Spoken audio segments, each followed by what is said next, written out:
In the Indian state of West Bengal in 1971, a cholera epidemic was raging. Refugees from Bangladesh were streaming into India, and they were dying at a rate of 30% due to cholera.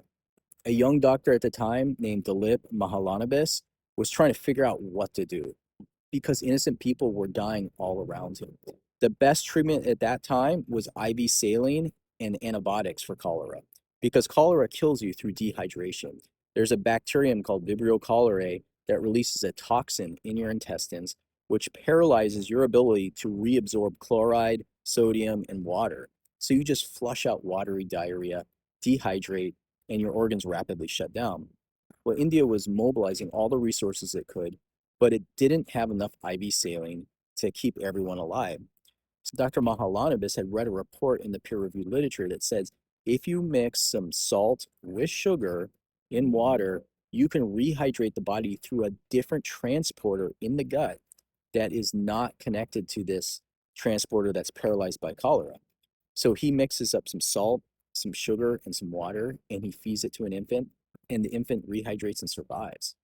Well, this immediately sparked his attention, and he set up a makeshift factory in Calcutta to mix together sugar, table salt, and baking soda in little baggies, which he had sent up to this refugee town he was working in, and then they distribute it widely.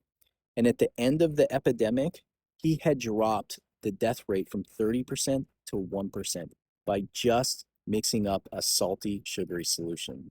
This is the origin of the oral rehydration solution story, and it's an amazing one. It starts with scientists discovering the transporter that is at the base of this mechanism that can save all these lives, to philanthropists, physicians figuring out how to use this in children and adults, to this young Indian doctor who showed that on mass scale you could save a bunch of lives. It's an awesome story, and I talk all about it in my latest episode on the Dr. Kumar discovery. Just search the Dr. Kumar discovery on any major podcast platform and you'll find it there. And believe me, it's an awesome story, and I tell you how to make it at home so you can use it in your everyday life, especially when you're dehydrated or traveling. I hope to see you there. Cheers.